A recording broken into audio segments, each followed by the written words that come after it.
نحمده ونصلي على رسوله الكريم اما بعد فاعوذ بالله من الشيطان الرجيم بسم الله الرحمن الرحيم رب اشرح لي صدري ويسر لي امري واحلل عقدة من لساني يفقهوا قولي۔ صحبت اور غسل جنابت۔ صحابہ کرام رضی اللہ عنہم کے درمیان غسل جنابت کا ایک مسئلہ زیر بحث آیا۔ ایک گروہ کہتا تھا کہ غسل صرف دخول پہ فرض ہو جاتا ہے، انزال شرط نہیں، یعنی واٹر ڈسچارج جو ہے وہ ضروری نہیں۔ دوسرا گروہ بیان کرتا تھا کہ وجوب غسل کے لیے دخول کے ساتھ انزال بھی شرط ہے۔ یہ طویل مباحثہ کسی فیصلہ کن صورت پر منتج نہ ہوا۔ آخر قرار پایا کہ ام المومنین حضرت عائشہ رضی اللہ عنہا سے دریافت کیا جائے۔ حضرت عائشہ نے کہا کہ رسول اللہ صلی اللہ علیہ وسلم نے فرمایا، اذا جلس بین شعبها الاربع ومس الختان الختان فقد وجب الغسل۔ جب مرد عورت کی چار شاخوں کے درمیان بیٹھ جائے اور اس کا محل ختنہ عورت کے محل ختنہ کے ساتھ مس کرے تو غسل واجب ہو جاتا ہے۔ تو مسئلہ یہ ثابت ہوا کہ صرف دخول پر ہی مرد اور عورت جنبی ہو جاتے ہیں اور ان پہ غسل واجب ہو جاتا ہے، انزال یعنی منی کا نکلنا شرط نہیں۔ جنابت کے احکام۔ وجوب غسل کی حالت کو حالت جنابت کہتے ہیں۔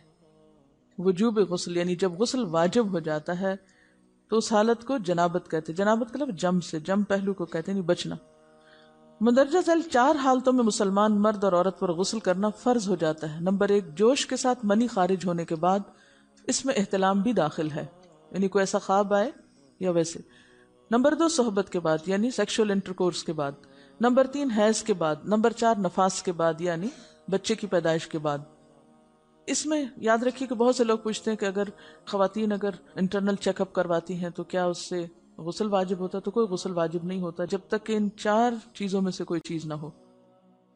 اس میں یاد رکھیے کہ بہت سے لوگ پوچھتے ہیں کہ اگر خواتین انٹرنل چیک اپ کرواتی ہیں تو کیا اس سے غسل واجب ہوتا؟ تو کوئی غسل واجب نہیں ہوتا جب تک کہ ان چار چیزوں میں سے کوئی چیز نہ ہو۔ صرف منی خارج ہونے سے بات نہیں، بلکہ جوش کے ساتھ منی خارج ہونے کے بعد غسل واجب ہوتا ہے۔ رسول اللہ صلی اللہ علیہ وسلم نے فرمایا، جب تم عورت کی چار شاخوں کے درمیان بیٹھ کر صحبت کرو تو تم پر غسل واجب ہو گیا اگرچہ منی نہ نکلے۔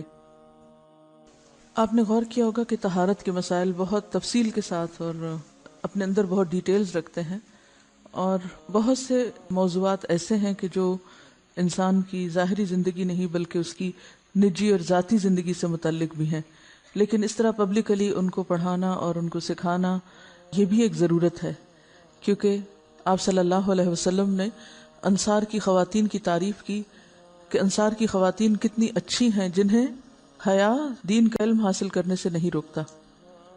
تو سوال یہ پیدا ہوتا ہے کہ آخر اتنی تفصیلات کیوں؟ اور بعض لوگ اس کو ناپسندیدہ قرار دیتے ہیں، تو ایسا کرنا ناسمجھی کی علامت ہے۔ ہم دیکھتے ہیں کہ انسان اگر اللہ کے بتائے ہوئے طریقے کے مطابق زندگی بسر کرتا ہے تو اس میں خیر ہی خیر ہے، اور وہ صرف خیر اس کی اپنی ذات تک نہیں رہتی، بعض اوقات دوسروں کی بھلائی کا ذریعہ بھی بن جاتی۔ عورت کو بھی احتلام ہوتا ہے۔ ام المومنین حضرت سلمہ رضی اللہ عنہا روایت کرتی ہیں کہ حضرت ام سلیم نے رسول اللہ صلی اللہ علیہ وسلم سے کہا، اے اللہ کے رسول، یقیناً اللہ حق سے نہیں شرماتا، یعنی حق بات اور ایک ضروری بات جو ہے اس کو واضح کرنا ضروری ہوتا ہے، اور اس معاملے میں شرم سے کام نہیں لینا چاہیے، کہیں ایسا نہ ہو کہ انسان انجانے میں غلط کام کرتا رہے۔ تو یہ کہہ کر انہوں نے مسئلہ پوچھا، کیا عورت پر غسل ہے جبکہ اس کو احتلام ہو؟ آپ نے فرمایا ہاں، لیکن جب پانی کا نشان دیکھے یعنی منی دیکھے۔ اس پر حضرت ام سلمہ نے شرم سے منہ چھپا لیا اور عرض کیا، اے اللہ کے رسول، کیا عورت کو بھی احتلام ہوتا ہے؟ آپ نے فرمایا ہاں ہوتا ہے، تیرا داہنا ہاتھ خاک آلود ہو، یعنی یہ ایک پیار کی ڈانٹ تھی۔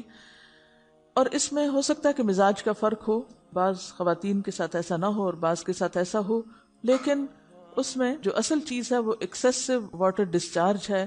اس میں کہیں ایسا نہ ہو کہ لیکوریا وغیرہ کے ساتھ اس کو ریلیٹ کر دیا جائے، دونوں چیزوں میں فرق ہے۔ اور احتلام جو ہے وہ سوتے وقت ہوتا ہے، یعنی سو کر اٹھنے پر اگر انسان اپنے کپڑوں پر زیادہ ڈسچارج دیکھے، خواہ کوئی خواب یا کوئی فیلنگ یاد نہ بھی ہو، تو پھر غسل کرنا ضروری۔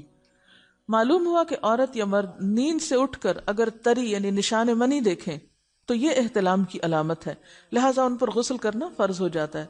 اور اگر احتلام کی کیفیت انہیں یاد ہو لیکن نشان نہ پائیں، یعنی خواب یاد ہے لیکن کوئی سامنے علامت نہیں، تو غسل فرض نہیں ہوگا۔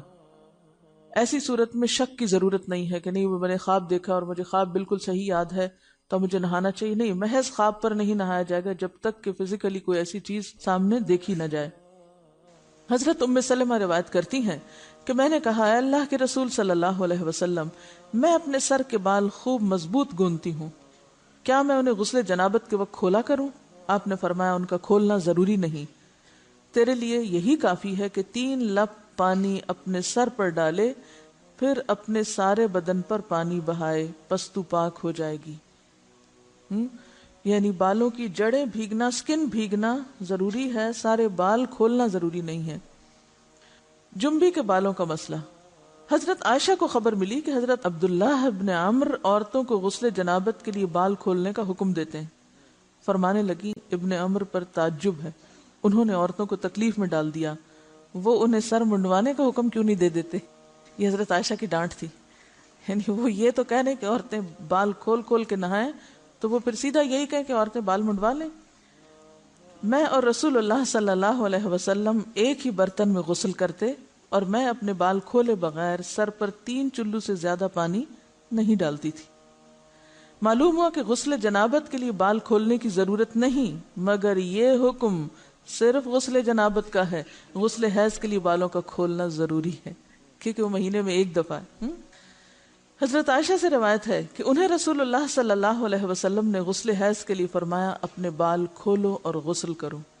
اس میں آپ دیکھیے کہ دونوں چیزوں میں فرق کیوں ہے، دونوں کی نوعیت فرق ہے، اور حیض جو ہے وہ ایک نجاست کی کیفیت بھی ہے نا، قل ہوا اذی، تو اس کے بعد نہانا اور نہا کر خوشبو لگانا خاص طور پر اس کا سارا حکم آتا ہے، لیکن غسل جنابت میں نجاست کی وہ کیفیت نہیں ہے، یعنی حیض کا خون اور منی جو ہے ان دونوں کے حکم میں بھی فرق ہے، ٹھیک ہے نا۔ بعض علماء کے خیال میں جو منی ہے اٹ سیلف وہ ناپاک چیز نہیں ہے، اگر کسی کپڑے وغیرہ کو لگ گئی تو وہ کپڑا ناپاک نہیں، اگر اس کو خشک ہونے پر کھرچ کے صاف کر دیا جائے تو کپڑا صاف ہو جائے گا، لیکن خون حیض پر آپ صلی اللہ علیہ وسلم کیا فرمایا، چٹکیوں سے مل مل کے اس کو صاف کر کے دھوئے، تو ان دونوں میں بھی فرق ہے، لہٰذا ان دونوں کے بعد نہانے کے حکم میں بھی فرق ہے، ایک میں بال کھولے جائیں گے اور بال بھی دھوئے جائیں گے اور بالوں کی جڑیں بھی دھوئی جائیں گی، جبکہ دوسرے عام غسل جنابت میں بال کھولنا اور پورے بال دھونا شرط نہیں۔ بہت سی بچیاں ایسی جن کی شادی ہوتی ہے اور اس کے بعد انہیں ان مسائل کا پتہ نہیں ہوتا، یا تو وہ شرم کے مارے نہاتی نہیں، یا نہاتی ہیں تو پھر وہ پورے بال دھو دھو کے سکھانے میں اور ان چیزوں میں اتنا وقت ضائع کر دیتی ہیں کہ پھر بعضوں کا شوہر کی نافرمانی اور آپس کے تعلقات میں ٹینشن، لوگوں کا خوف۔ تو اگر دین کا صحیح مسئلہ پتہ ہو تو انسان ان تمام مشقتوں سے بچ جاتا ہے اور ایک نارمل روٹین کی لائف گزار سکتا ہے۔ تو اس میں کیا، صرف 3 کپ پانی، 3 لپ پانی، یعنی 3 دفعہ کیوں کہ اگر ایک دفعہ ڈالنے سے پوری طرح نہیں بھیگا تو آپ یہ بھی کر سکتے ٹیپ کے آگے سر کر کے، تو ساری اسکن جو ہے سر کی اس کو آپ گیلا کر لیں، پیچھے سے بال جو ہیں اگر لمبے ہیں تو ان کو ایک طرف کر دیں تاکہ پورے بال نہ دھونے پڑے، نہ سکھانے پڑے اور نہ خشک کرنے پڑے، اور باقی جسم پہ پانی بہا لیں۔ دوسری صورت یہ ہے کہ مگ میں پانی لے کے تو اس کو آپ تھوڑا تھوڑا کر کے پورے کو ایک دفعہ کریں، پھر اس کے بعد دوبارہ کریں اور تیسری دفعہ رول کر کے بالوں کو پیچھے سے شاور کیپ ڈال لیں اور باقی جسم پھر دھو لیں۔ شاور کیپ سے کیا ہوتا ہے عام طور پر کہ پیچھے کے جو سارے لمبے بال ہیں پھر وہ نیچے گر کے گیلے نہیں ہوتے، وہ آپ کے سر پہ ہی ٹک جاتے ہیں۔ تو سر کی سکن دھوئیں اور بالوں کو جوڑے کی شکل میں باندھ کے اوپر شاور کیپ پہن کے پھر باقی جسم کو اچھی طرح دھو لیں۔ تو اس میں آپ دیکھیں کہ جب بالکل سر کے سکن کا حصہ ہی تر ہوگا، اور یہ 3 دفعہ کرنا ہوگا، ایک دفعہ سے نہیں کام چلے کہ 3 دفعہ کرنا، تاکہ کوئی بھی بال برابر جگہ سکن کی خشک نہ رہ جائے۔ تو اس سے کیا ہوگا کہ جتنا کم بال گیلے ہوں گے اتنے کم دیر میں ان کو خشک بھی کیا جا سکتا ہے اور کسی بھی مشقت کے بغیر۔